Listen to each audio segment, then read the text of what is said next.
Welcome to Coach's Corner. It is our weekly sit down with the coaches of Pohai Athletics, and Coach Scott Harmon is our guest from the Ponca City Wildcat football team.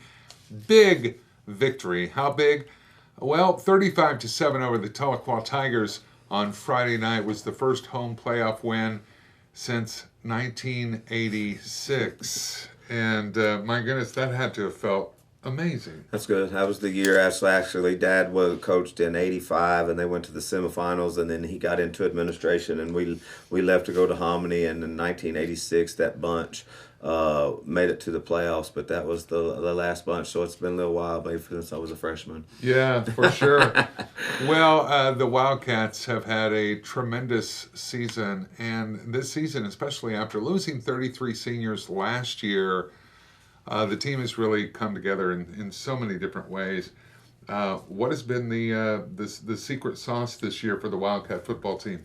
It's just a bunch of seniors that have really committed to the program. You know, we lost 33 quality seniors, and a bunch of them started. We lost a couple of more just to various reasons. We've picked up a few along the way, had a couple of move-ins, a couple of kids that played that hadn't in the past. But really, it's just a combination of their willingness to be coached and kind of buy into what we're doing. And it took us a little while early in the year, and we knew it would, but they've bought in, and you can see they're kind of getting to enjoy some of the fruits of their labor now. Yeah.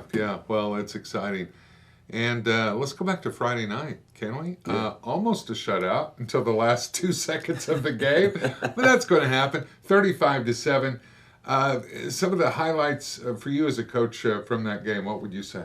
Oh, I thought Tay did a really good job of just getting us down the field. I thought Coach Green did a really good job of kind of committing to the run. We didn't have a lot of big runs, but we just moved the chains a little bit, and that's really my style. I like that style of football, and it really helps our defensive unit because they get a rest. Our defense is playing really well right now. They didn't want to come out of the ball game the other day. As a matter of fact, I kind of got cussed a little bit from some of those kids a little bit when we took them out because they wanted to shut out. But those other kids need to get to play and enjoy some of the playoff atmosphere because they do a good job for us weekly during practice. So we wanted to get some of those kids in, and they almost held them out. They just squeezed in a touchdown. They're late with 2 seconds left. It's not a big deal. Yeah, no, not at all.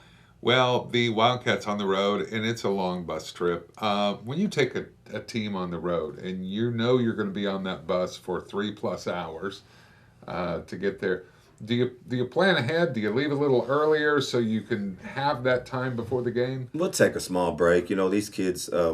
Our district provides really good transportation. They're kind of spoiled, to be honest with you. Right. They're not on that yellow dog, you know what I mean? Right.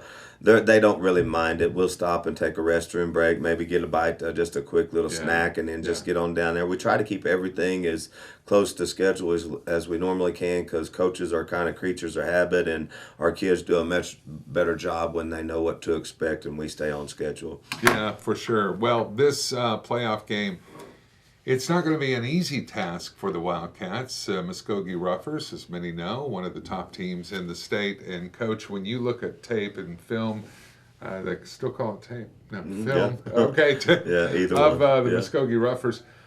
What do you see, and how is that developing your game plan and your coaching plan for this game coming up? A lot of athleticism. You know, we went down there week 10 last year and kind of upset them a little bit. I don't know if anybody expected that on the road. It was a 35-28 ball game and a really good high school ball game. You know, both teams are considerably different. They're considerably better. They only lost to Stillwater this year. Got a lot of explosive athletes and probably the best, to be honest with you. Probably him and the Gundy kid are probably the top two quarterbacks in our division, and they're pretty good. Wow.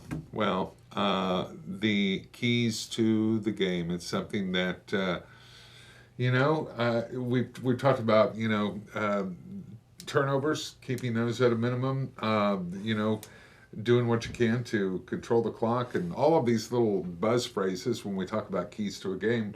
For you, for the Wildcats to go down there and really shock the Muskogee fans with a good turnout, what would it take? We got to prevent big plays. We've got to make them drive the length of the field, and when they do that, they tend to get a little bit antsy and will get impatient. if we can kind of take away this quarterback's initial read with our secondary, we feel like our defensive line and our linebackers may be able to get some heat on them. And then, just to be real honest with you, we don't know if they've seen a defense quite as good as ours. We're pretty good defensively, and if we can prevent them from getting a lot of big plays, we feel like we'll be in it in the end. Yeah, that's one thing I wanted to talk with Coach Harmon about is the defense. The Wildcat defense has quickly developed a reputation across the district and high school football in Oklahoma. Tell me a little bit about that. Like, what do you attribute to this success this year with the defense? Well, it's always attributed to Coach Justin Rowland and his staff. They do a great job of game planning, preparing. I really, I'm a defensive guy, to be honest with you, and I take a step back and I learn from Roland. We don't do stuff that I normally did, so I don't help them, you know what I mean? Because I don't want to coach them in the wrong way, but I don't have to because, Coach Roland, Coach Love, Coach Campbell, Coach McHenry, and Coach Montano, we got 5 really quality coaches over there that do a good job with those kids, and they're rarely out of position. They're well coached, and they do a great job of taking angles and tackling most of the time. Yeah. Do you draw those parallels? Is it special to you that your son is on the team doing very well, and of course there was a time when you were the player and your dad was the coach? I mean, it's kind of the same thing, just 30-some years later. It is. A lot of people think coaches' kids get babied around, and it's quite the opposite. I bet, right? Nobody. Let me just assure you, he doesn't ride home with me after the game. Right.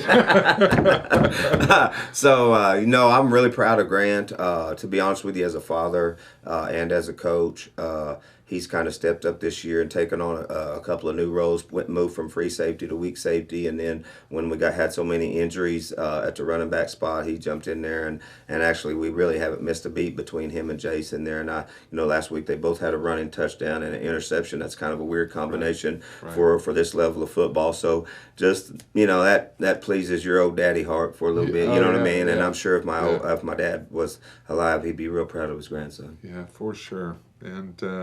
And I'm sure when you're out there as a coach, like you said, he doesn't get any special treatment because his dad's a coach.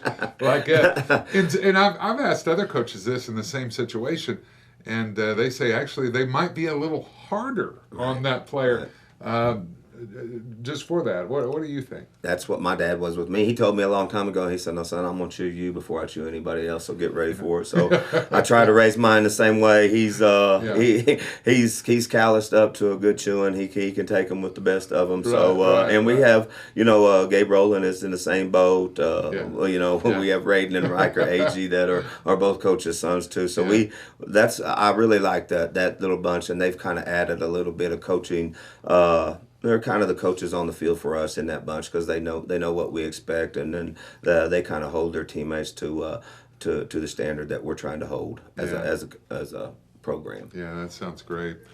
Well, I want to remind you, the Wildcats on the road to Muskogee. If you can make that trip, having a big hometown contingent in the visitor stands at a big game like this, that always helps. When your players are out there on the field and they see a big crowd cheering them on, that's got to make a difference. Yeah, the band, the high steppers, the cheer, all those groups are there. It's a Friday night atmosphere that we want to include everybody in on, and Muskogee's just got a brand new facility, a multi-million-dollar football facility. So we'll have better dressing facilities, and there should be better stands for our fans to see it in during the game. So we know it's going to be cold. Bundle up, bring you some hot hands or whatever you call those things, wear your wool socks, and let's go to work. It's going to be good. You're also going to find the Wildcats on the radio again. The voice of the Wildcats, Jordan Woodruff, will have all of the action on 100.7 FM KPNC